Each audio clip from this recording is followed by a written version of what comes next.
ओम नमो भगवते वासुदेवाय। श्रीमद् भागवत महापुराण तीसरा अध्याय। भगवान के अन्य लीला चरित्रों का वर्णन।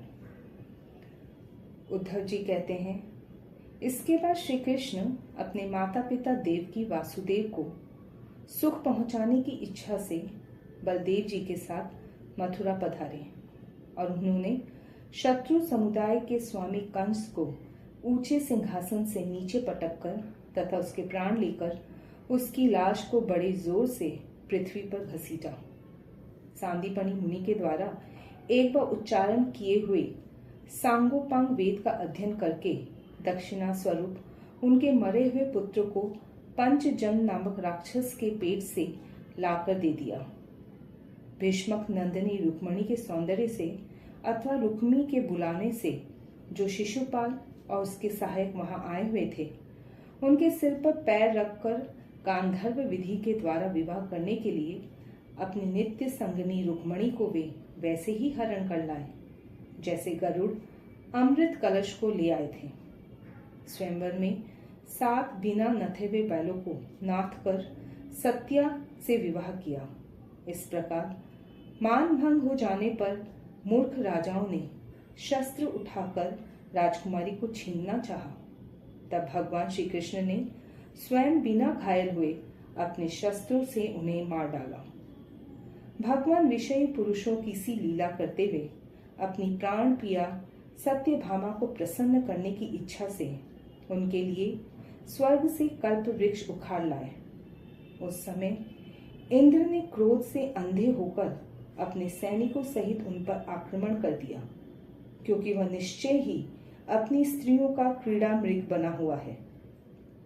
अपने विशाल डीडौल से आकाश को भी ढक देने वाले अपने पुत्र भौमासुर को भगवान के हाथ से मरा हुआ देखकर पृथ्वी ने जब उनसे प्रार्थना की, तब उन्होंने भौमासुर के पुत्र भगदत्त को उसका बचा हुआ राज्य देकर उसके अंतपुर में प्रवेश किया।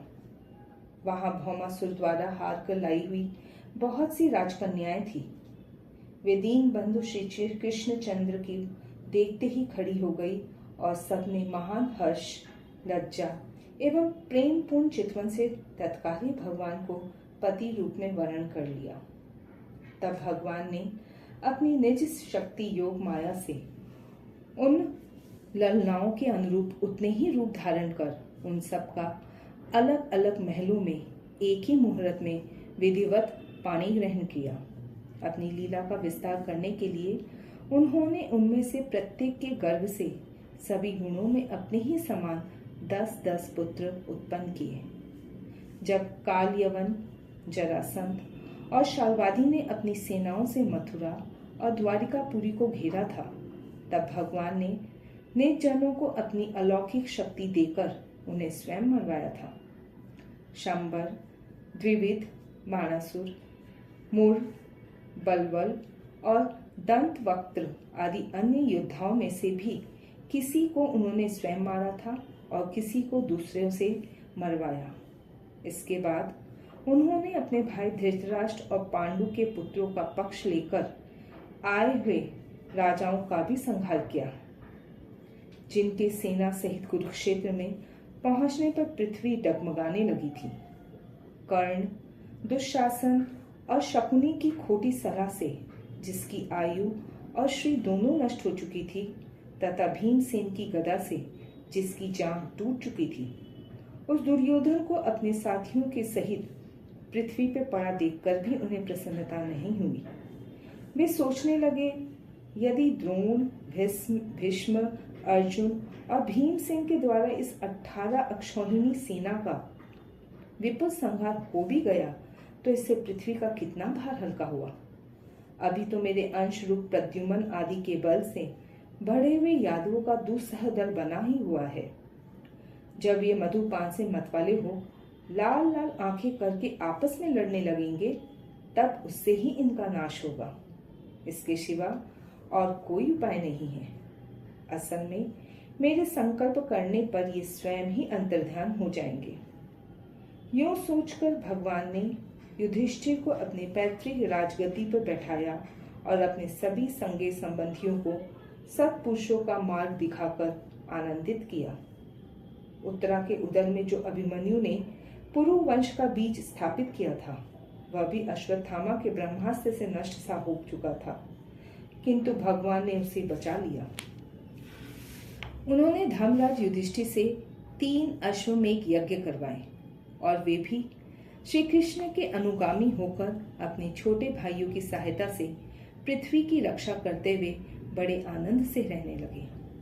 विश्वात्मा श्री भगवत भगवान ने वे द्वारिकापुरी में रहकर लोक और वेद की मर्यादा का पालन करते हुए सब प्रकार के भोग भोगे, किंतु सांख्य योग की स्थापना करने के लिए उनमें कभी आसक्त नहीं हुए। मधुर मुस्कान, स्नेहमयी चितवन, सुधामयी वाणी, निर्मल चरित्र तथा समस्त शोभा और सुंदरता के निवास अपने श्री विग्रह से लोक परलोक और विशेषतः यादवों को आनंदित किया तथा रात्रि में अपनी प्रियाओं के साथ क्षणिक अनुराग युक्त होकर समयोचित विहार किया और इस प्रकार उन्हें भी सुख दिया। इस तरह बहुत वर्षों तक विहार करते करते उन्हें गृहस्थ आश्रम संबंधी भोग सामग्रियों से वैराग्य हो गया। ये भोग सामग्रियां ईश्वर के अधीन हैं और जीव भी उन्हीं के अधीन है। जब योगेश्वर भगवान श्री कृष्ण को ही उनसे वैराग्य हो गया, तब भक्ति योग के द्वारा उनका अनुगम करने वाला भक्त तो उन पर विश्वास ही कैसे करेगा। एक बार द्वारिकापुरी में खेलते हुए यदुवंशी और भोजवंशी बालकों ने खेल खेल में कुछ मुनीश्वरों को चिढ़ा दिया। तब यादव कुल का नाश ही भगवान को अभिष्ट है, यह समझकर उन ऋषियों ने बालकों को शाप दे दिया। इसके कुछ ही महीने बाद भाविवश वृष्णि भोज और अंधक वंशी यादव बड़े हर्ष से रथों पर चढ़कर प्रभास क्षेत्र को गए। वहां स्नान करके उन्होंने उस तीर्थ के जल से पितर, देवता और ऋषियों का तर्पण किया तथा ब्राह्मणों को श्रेष्ठ गौएं दी। उन्होंने सोना, चांदी, शैया, वस्त्र, मृगचर्म, कंबल, पालकी, रथ, हाथी, कन्याएं और ऐसी भूमि जिससे जीविका चल सके तथा नाना प्रकार के सरस अन्न भी भगवत दर्पण करके ब्राह्मणों को दिए। इसके पश्चात गौ और ब्राह्मणों के लिए ही प्राण धारण करने वाले उन वीरों ने पृथ्वी पर सिर टेक कर उन्हें प्रणाम किया।